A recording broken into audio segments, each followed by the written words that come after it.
This is a hologram.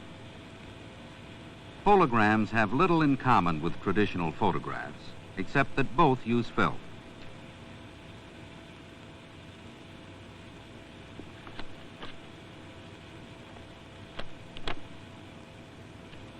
Holograms can create completely three-dimensional pictures, and every piece of the film can reconstruct the entire image.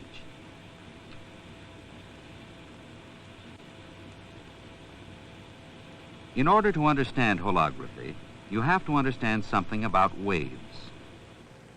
When waves meet, their effects are additive. When two crests meet, we get an increased effect.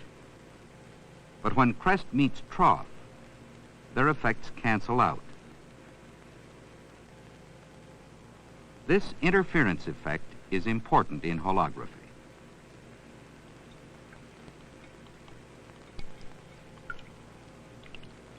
Here are two random sources of waves, not of equal amplitude or frequency.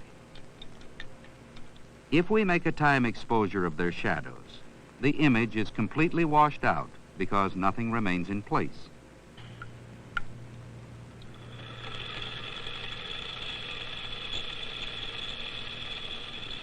Here are two pure wave sources of equal amplitude and frequency.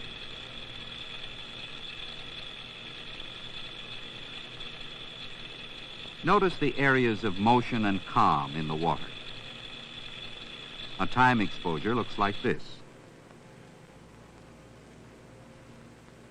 As long as the frequency and amplitude of the two sources are constant, an interference pattern will be formed wherever they cross.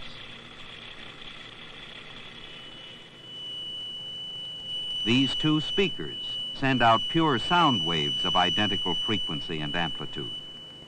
The microphone records areas of calm and motion.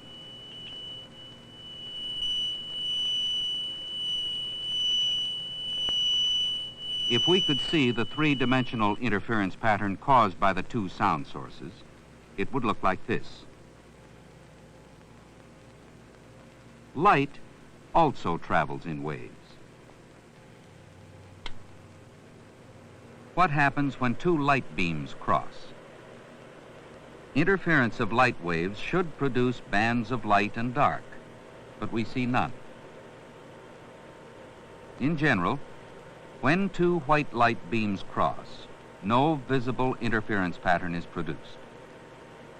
A red filter will help to make the light monochromatic.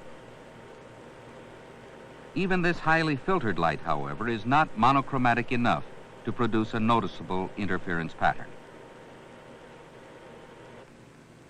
Let's examine the light source. While our water and sound waves are in step with one another, the light bulb produces light of many wavelengths, which are not in step with one another.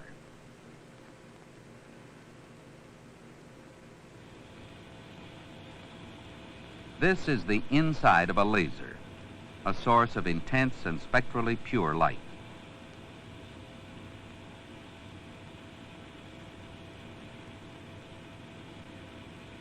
The laser emits light waves more monochromatic than any filtered light source.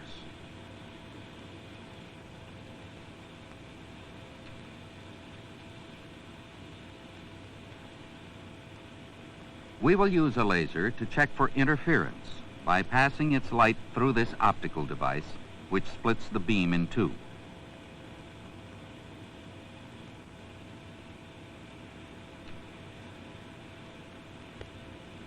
The interference should appear as bands of light and dark.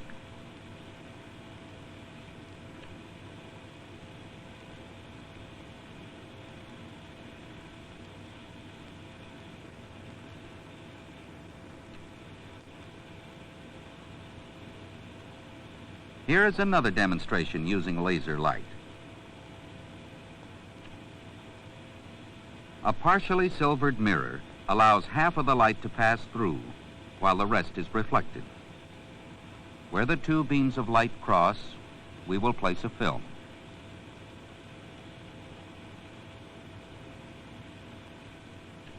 Notice the camera has no lens. It is simply a film holder.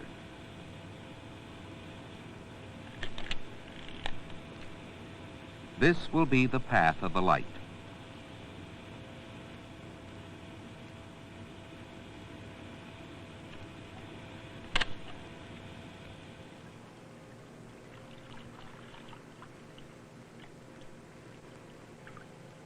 The film looks blank. But watch what happens when we remove the beam splitter, leaving only a single beam of laser light. The film reconstructs the original two sources from only one beam.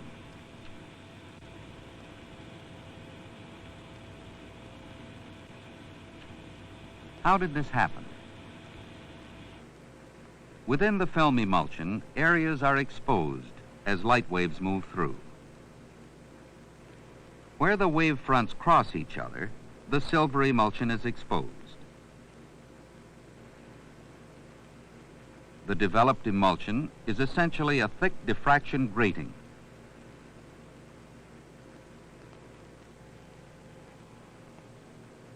Here is a microscope view of the processed film. To understand holography, we can think of the developed layers within the emulsion as a set of microscopic, partially reflecting mirrors.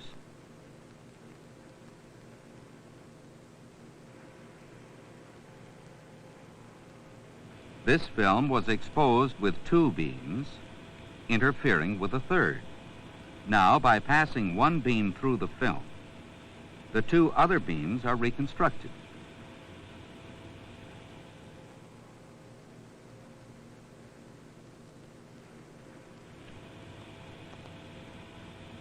If this car were illuminated with a laser, every point on it would reflect some laser light. This is how a hologram is made. Part of the beam is used to illuminate the car. We'll call this the object beam. A second beam, called the reference beam, shines directly on the emulsion and interferes with the light reflected from every point of the car.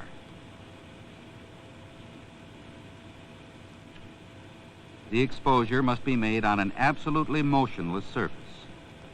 Even the slightest vibration will ruin the hologram by smearing out the interference pattern.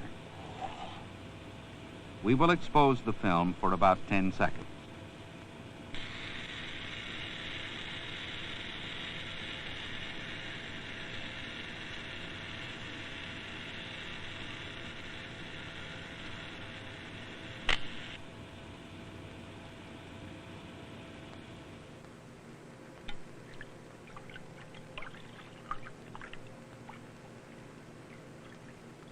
The film looks blank, but through a microscope we can see interference patterns which bear no resemblance to the real car.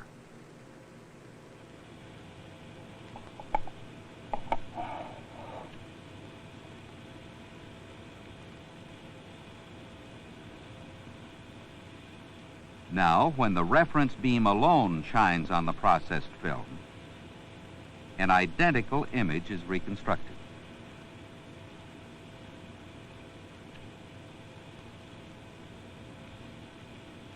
Here is an explanation of what happened inside the emulsion.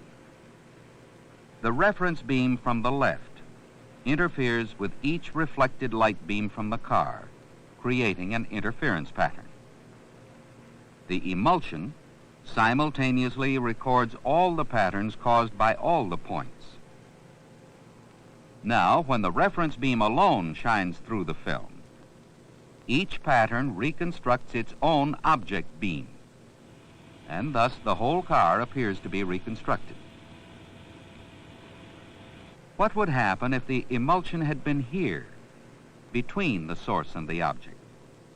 In this case, the interference produces what is known as a standing wave pattern.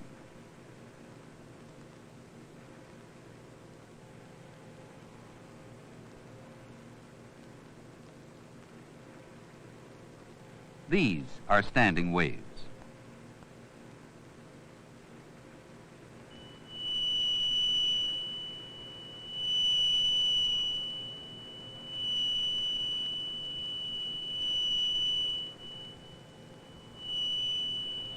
Therefore, if the light shines through the film and reflects back from the coins, there will be standing waves of light set up in the emulsion. Laser light will shine through the film and reflect back from the coins.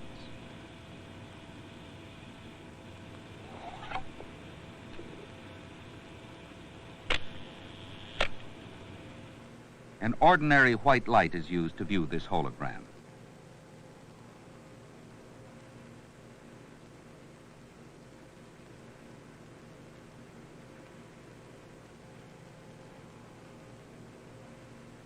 Why does white light reconstruct this kind of hologram?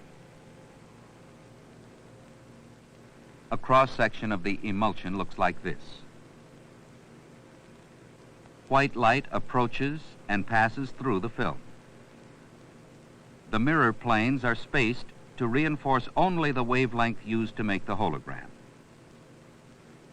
Because the film shrinks in processing, the green color of shorter wavelength is reinforced rather than the red.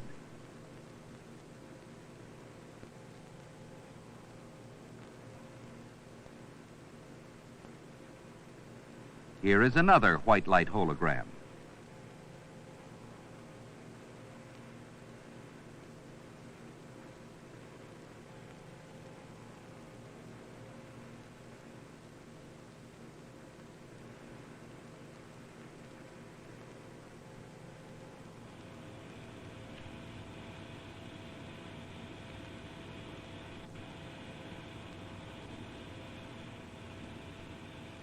When a laser shines through a hologram and onto a screen, a two-dimensional image is projected. Even a small fragment can project the entire image.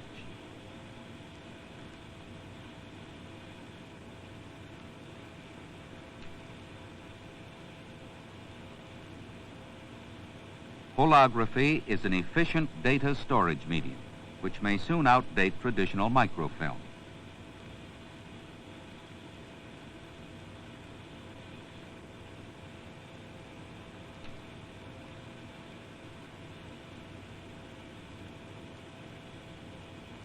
Here is a two-channel hologram.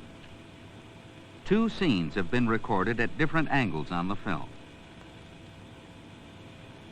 The channel is selected by tilting the film.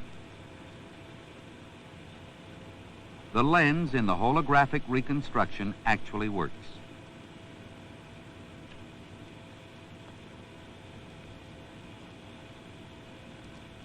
This is the principle used in microscope holography. A slide is placed in front of the final element of a microscope. Later, movable lenses will be able to act with the lens in the hologram, allowing us to selectively focus on any point within the slide. Through holography, structural flaws can be seen in solid objects.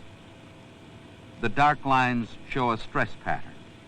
By aligning the real object with a hologram image of it, a tap of the finger can be shown microscopically bending the steel.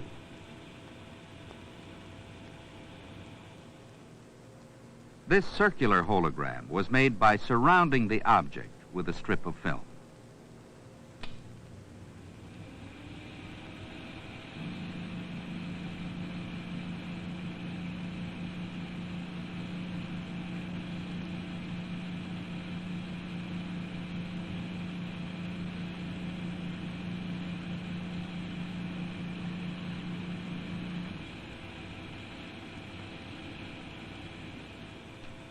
There are an increasing number of practical laboratory applications of holography.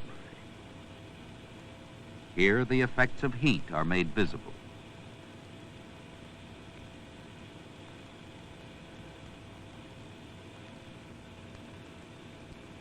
Even very subtle heat effects are clearly visible.